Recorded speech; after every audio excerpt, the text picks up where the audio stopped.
Welcome to the Fantasy Syndicate Podcast with your hosts, Joshua Poniatowski and Alex Taylor. Let's talk football. Hello, and welcome to the Fantasy Syndicate Podcast. My name is Joshua Poniatowski. With me, Alex Taylor. What's going on, dude? What up?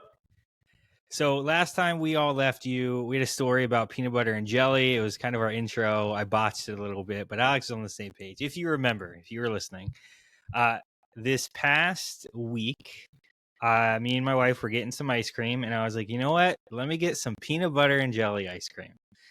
And when I say this is the best ice cream I've ever had, like this is probably some of the best ice cream I've ever had. And maybe that sounds a little strange, right?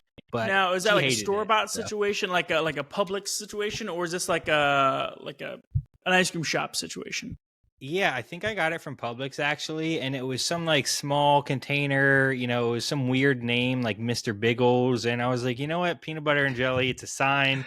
I never see that ice cream. Let me go ahead and buy it. So it sounds kind of weird. Like I love peanut butter and jelly, but it doesn't sound like something that I think would transition well to an ice cream. Yeah. And so you said Sam hated it. You said she hated it. She like took a bite and she's like, I don't know how you eat this. It's terrible. But I was all about it. I was like, this is some of the best ice cream ever. So is it like one of those things where it's kind of like just messes with your brain, where it's like it tastes like in an environment that it shouldn't be?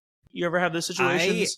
I thought it was like it tasted exactly like peanut butter and jelly. So like just think of cold peanut butter and jelly. Like there's peanut butter and jelly is great, and now you're making it cold. Like I just adds so was it another maybe level. Too close? Was it maybe too close to the real thing, and that's what threw Sam off, or maybe, what? I think it was the sweetness, right? The jelly piece. They got to try to figure out a way to incorporate that, so they made it real sweet at certain parts, like tart almost because of that jelly, but. I was all about it, and I was like, "All right, I got to talk about this, with Alex because of our got a running theme going on, last time, yeah." But this episode, we are going to be talking about free agency. So many things have went down over these past week to 2 weeks, so we really got a lot to get through, and how this will impact fantasy. So, Alex, go ahead and start us off. Yeah, I mean, one big one was Najee going to the Chargers, just for like a 1 year, $5.2 million deal. Now I have been on record multiple times dragging Najee. Hate. I don't like the guy. I had him on my do not draft list at the start of last season. Yeah. He's a little bit of a plotter for me. And I'm still not a huge fan of his game. But even I must admit that this was a pretty ideal landing spot for him. Going to a Chargers team that loves to run the ball. Jim Harbaugh has a long track record of good rushing offenses. Plus, the Chargers also signed Mekhi Becton for guard. Pair him with Joe Alt, the rookie phenom, on the right side of the line there. So, I don't think Najee's like capable of a top 10 because I don't think he's talented enough for that. I agree. But I like him as a really strong floor RB2 just because he's been getting a lot of touches and they'll be high quality touches. Yeah, look who comes around finally on the Najee train. Because I always think he's been disrespected with his 1,000-yard seasons 4 years in a row, just barely, Eddie, just getting it done. It is barely, but he gets there. But yeah, a lot of people talked about the contract being a concern, right? The 1 year, $5.2 million. Are they going to draft somebody? I think that'll be telling the draft if they go rookie running back somewhat early. But last year, J.K. Dobbins was in the exact same situation, 1 year contract. They kind of plugged him in as running back one. And he was a top 20 running back that really people took super late. I would say outside of the top 20 running backs. Sure. Chubb, I think, maybe even been going before him in some drafts, based on how early you went. So I like this as well. Low running back too. Just somebody that'll get you points. And, maybe if he has a pop-off game or two, you have the opportunity to sell the guy. So, yeah. And to be clear, the 5.2 was just in his, fully guaranteed. He's got, an extra, $3 million in, incentives. So, oh, okay. Nice. They can make it work. They have it's in his and their Chargers' best interest to give him as many touches as they can. Yeah, it's such a great landing spot for sure. All right, so next free agent market or trade, right? These can be trades too, but this one's free agency. Justin Fields New York Jets, 2-year, $40 million contract. Massive. He was getting paid league minimum by the Steelers last year. Like, this is just ridiculous to think about how massive it is. So I think, obviously, we know this. Fields is a boomer bust option. I really don't see that changing moving forward. He could drop 11 or he could drop 40 because of his rushing upside. But the one thing I feel like he has going for him is that the Jets and the Bears, they never really tried to create the play style around Justin Fields, right? They tried to fit him into an offense that they had already, and it wasn't them using his skills, which is his running ability, in that offense. And now they have an entire new coaching staff. They're bringing in guys that they want, and they went out and literally got Justin Fields first. I think he was one of the first QBs off the market. He's very quick, yeah. Yeah, because of that rushing upside. So I think they are now designing an offense that'll be more around him. I rank him right now top 15 quarterback with upside if they use him to that full ability. I really do see top 15. You're saying you draft him as a top 15, or you think he could finish? I think right now he is a top 15. I think preseason, kind of some moves will be telling. I know everybody's low on Justin Fields because he can't throw the ball, but that rushing upside, like, he's not as bad as AR, right? He's not terrible when it comes to passing. And he has that huge rushing upside. So I do think QB 15 is where his like potential can be, and he has potential to be top 10, top 5, I would say, if they use him right. So yeah, I mean, they gave him 30 million of that 40 was guaranteed. Yeah, it was pretty wild. Yeah, it's like, I don't even know who their backup is at the moment if they have anyone. Like, what if he gets benched? Like, what if he? I mean, I get from a fan's perspective. I get from the fan's perspective, he's got the rushing attempt. But like, if they're losing games, what happens then? And like, I will agree that Fields, may be a sneaky good QB option in fantasy, but man, does Garrett Wilson's stock take a hit here? I mean, this man who has a career high passing yards of just 2,500. Top touchdown mark of just 17. Wilson would have to command a 50% share of that just to warrant any sort of value.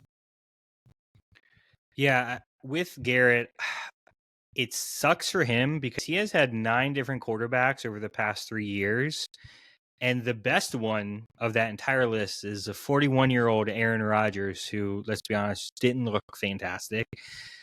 He has consistently found a way to get 1,100 yards, 1,000 yards a season. I know that doesn't seem like a lot with 18 games, but talented receivers find a way to get 1,000 yards. So I'm not completely like off him, but he, to me, he's in a top 20, top 25 range. He's not a first round pick at this point. Maybe late second, mid second, based off how you feel about him. So yeah, considering last year he was like right around the turn there, first to second round pick. He was going like wide receiver 7, wide receiver 8, and now you're like, maybe top 20, wide receiver 20, maybe. That's kind of like his upside. Next up, so you're not a free agent, but a trade. The Pittsburgh Steelers traded for DK Metcalf. They gave up a second round pick, number 52. And a late round pick swap. And then they also, right after that, signed Metcalf to a 4-year, $132 million extension. So this one was kind of confusing for me because they don't even have a quarterback right now. But Mike Tomlin obviously said, we'll figure it out. Thought that what they needed was another wide receiver to pair with George Pickens, or maybe this is just like an exit strategy for like not having to pay George Pickens next year, because he is a bit of a hot case. But maybe maybe this is part of his master plan. I'm just not sure how to even value this pair of receivers until we've figured out what the quarterback is. So I don't know, maybe with an uncertainty, maybe it's time to strike on a dynasty trade or something like that for either of them, just because it looks a little bleak right now. Yeah, I mean, Tomlin maybe he's trying to move Pickens because honestly, they have a very, very similar play style, right? They stretch the field, they're deep ball threats. So maybe he moves Pickens. We've seen it a couple times of him moving a wide receiver that's elite, and then they ended up becoming a dumpster fire. I don't know if Pickens we can mark him in the elite category. But I mean, without a decent QB, I still think he's wide receiver 1. I think he garnishes that Garrett Wilson wide receiver 20, wide receiver 25 range, just because he doesn't have a QB at this point. So I think that's kind of a fair estimate, just because of his talent level. Yeah. Talking about moving back to quarterbacks, we're going to talk about Geno moving to the Raiders for a 3rd-round pick. So honestly, I think it's a huge upside for Jacoby, for Bowers. They now have a quarterback, and honestly, Geno is kind of like Najee Harris of the quarterbacks. He does not get the respect he deserves. Okay, so last year he was 5th in completion percentage. He was top 4 in passing yards. His one knock is that a lot of his balls were underneath. He didn't really throw the ball deep very often. So that could have been due to Seattle's offense, right, and how they scheme the ball. But honestly, the Raiders don't have a running back room at the moment, so their offense might only be pass focused, which means Geno gets a bump, Jacoby absolutely gets a bump, and I don't know if Bowers can get a bump. I just don't. Like, Probably not. How can he get that much better from last year? So I don't know if that's possible for him, but yeah. Put a little respect on Raheem Mostert, who was a top 5 RB finish in 2023. He did sign with the Las Vegas Raiders. Not that I'm super high on him, but you never know what happens. But hey, so Pete Carroll is the guy who also let Geno break out in the first place. So they got reconnected there in Las Vegas. I'm looking for them to add another playmaker early in the draft, either a complimentary, receiver with Jacoby or just some kind of running back. But I like Geno as a high floor, like QB2 range. Absolutely. Another action we had was Evan Engram signed with the Denver Broncos, 2 years, $23 million. The 30-year-old tight end had a disappointing season last year. He was dealing with injuries. Also, T-Law was dealing with injuries. Mm-hmm. They never really linked up. I think they only played together for like 4 or 5 games in the middle there. But now he finds himself on this up-and-coming offense that's got, this impressive. Bo Nix had a great rookie year going into a sophomore season. Sophomore slump, or does he maybe even get even better, get a little bit more command of the offense? He also, Sean Payton runs a lot of quick slants, a lot of, work in the middle of the field. Could this be a flash of a Jimmy Graham, Drew Brees pairing from back in the day? I'm not optimistic. I think it's a great move for Evan Engram, like where he's landed and like the opportunity, because they have Cortland Sutton. Marvin Mims is still trying to break out. Devon Vele showed flashes as a rookie, but I just think he's going to be a mediocre tight end. I don't see much upside there. He averaged like 7 points last year when he was in the game. Maybe that's because Brian Thomas Jr. kind of demanded the rock always. But that was the only option there, right? I mean, outside, Gabe Davis got injured, Christian Kirk got injured. A lot of the players were irrelevant.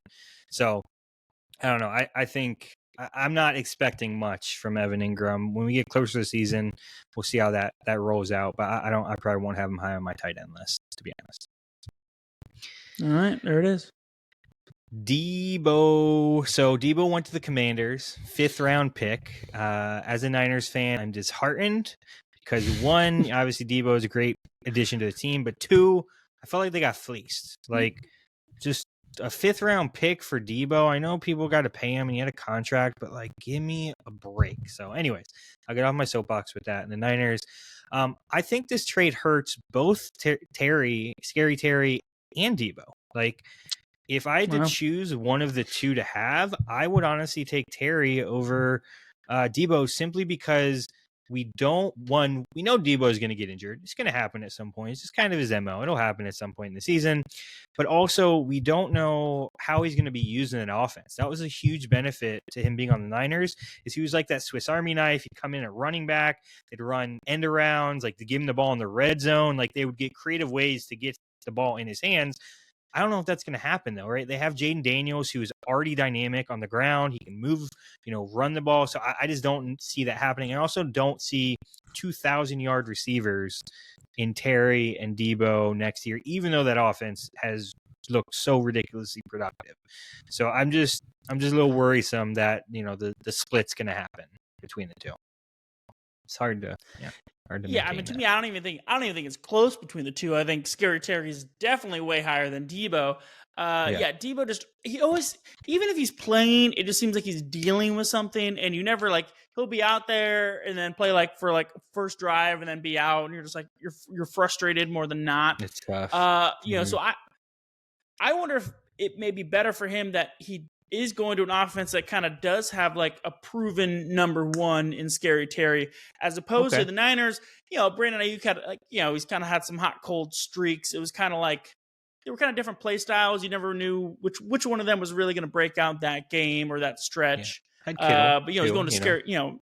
Washington with Scary Terry. It's locked in stud, so he can kind of maybe slide under the radar a little bit. That might help him. I don't know. Plus, the Commies also went and traded for Laramie Tunsil from Houston. So this is an offense that was really good in 2024 and could be better in 2025. Yeah. They kind of filled out the couple holes that they really had. So I'm kind of excited for them. Probably shouldn't be betting against that offense with how high powered it looked last year and how many touchdowns happened. But two mouths to feed, right? It's not always easy to accommodate that from a fantasy perspective. All right, we're jumping back to running back. Javonte Williams ended up going to the Cowboys for a 1-year, $3 million contract. I think personally this is a safety net signing for the Cowboys because I fully expect them to take a running back in the draft. Honestly, this is what was supposed to happen last year, right? The Cowboys didn't have a running back. They were supposed to take somebody in the draft. They didn't. They signed Ezekiel Elliott to a 1-year deal, and then Rico Dowdle ended up becoming running back one. So I don't know what Jerry's thinking. He had a good stretch on the end. Yeah, he did. He had a great stretch. I don't know what's going to happen here. If they don't sign anybody, then Javonte potentially could be the guy. He's still young. He's not Zeke territory. He's shown explosiveness. Sean Payton is a terrorist when it comes to fantasy running backs. We know that. So maybe the Cowboys give him a better opportunity to run the ball. So I don't know. It's a real tough situation. Is Javonte Williams the Kyle Pitts of running backs?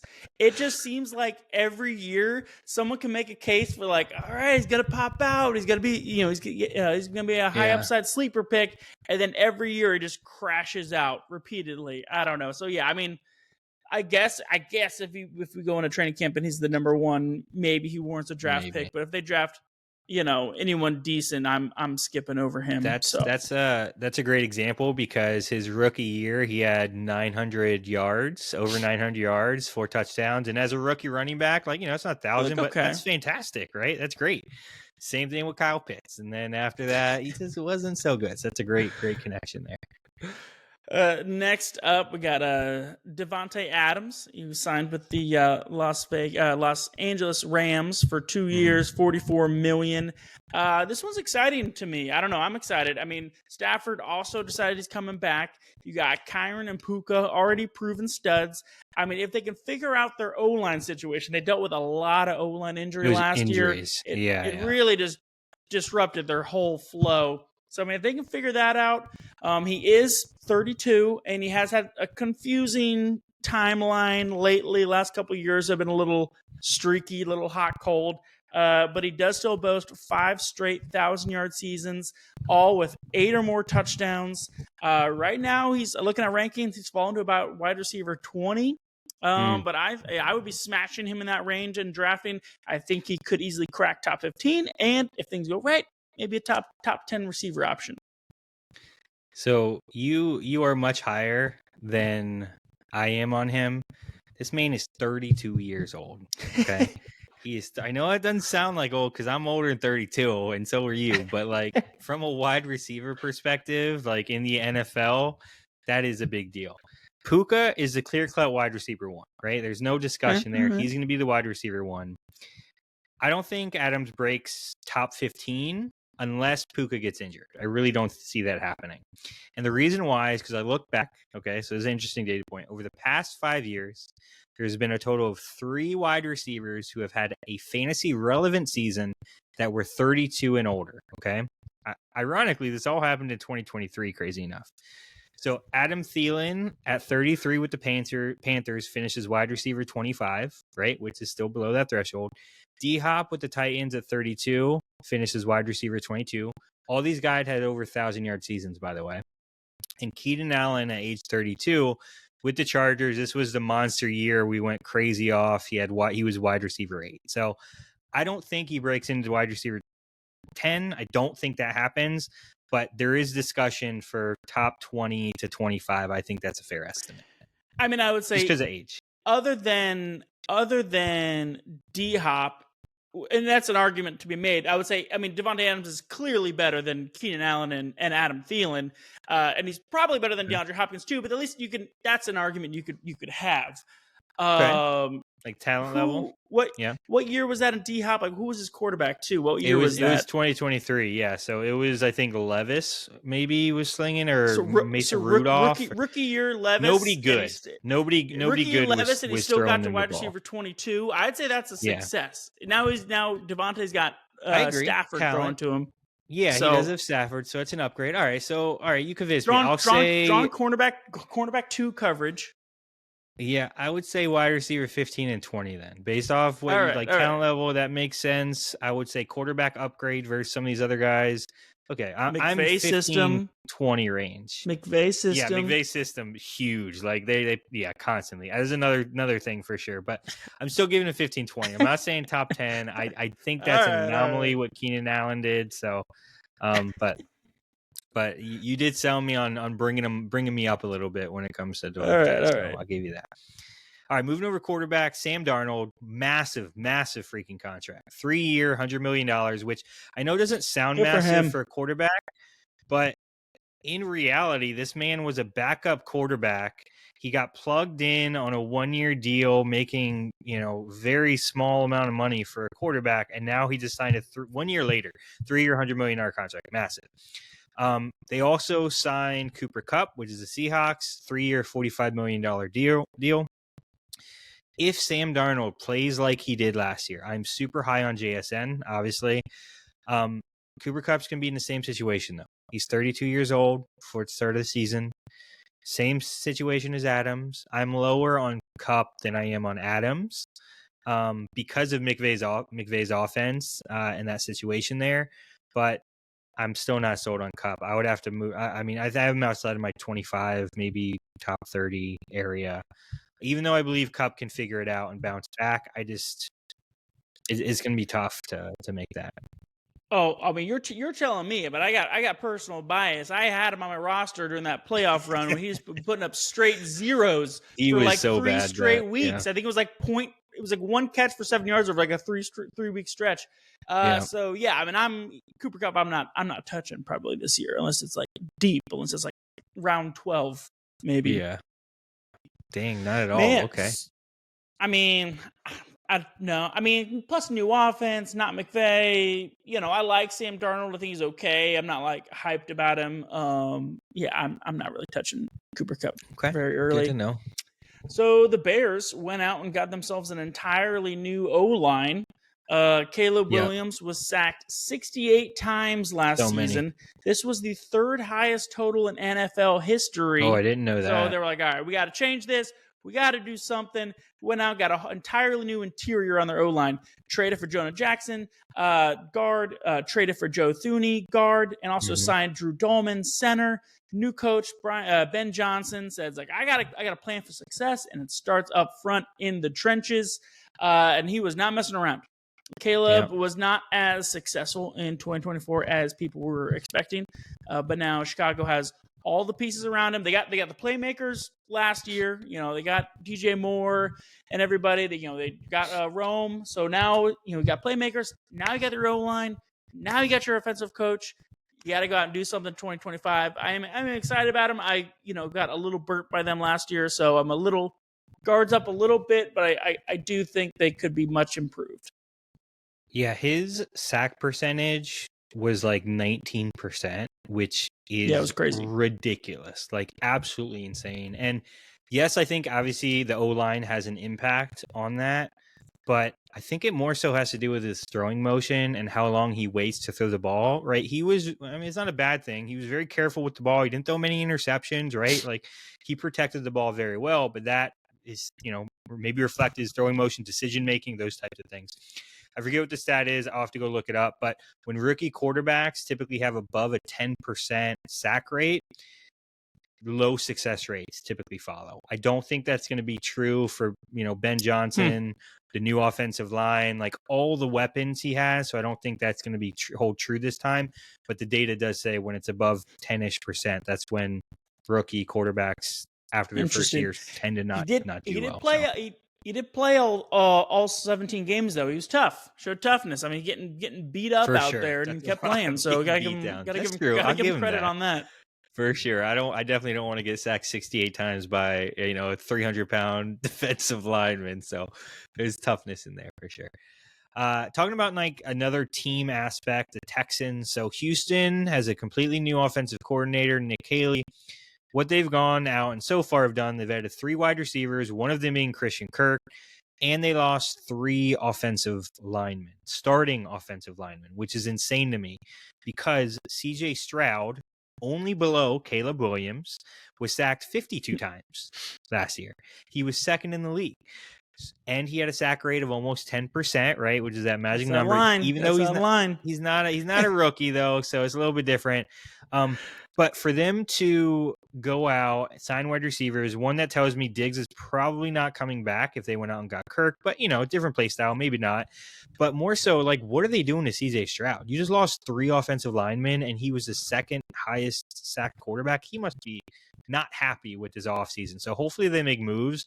But if not, that's going to make me a little worried about this wide receiver offense because if you can't get the ball off, it's going to be tough. Nico's obviously elite, but if you're getting sacked this many times a game, it's going to stop your offense from producing. So just a little worried. Yeah. Something to monitor in the offseason. Yeah, I don't really know what's going on there. I mean, Stroud already had to deal with the sophomore slump. He was one of the bigger disappointments in the as a quarterback last season, and now his surrounding talent got worse. So I mean, I love Nico obviously, but what is he really gonna be capable of? Is this gonna be like a bad offense? I don't know. I hate being low on Nico just because of how elite he has been over the past couple of years. But they need offensive line help with losing those 3 guys. So hopefully they make some moves in the draft or sign some free agents or make some trades. Maybe they got a plan. I hope so. All right. Well, that's all she wrote. If you like what you heard, give us a like and subscribe. If not, thanks for hanging out. We appreciate it. As always, go steal a championship, and we'll see y'all later. Peace.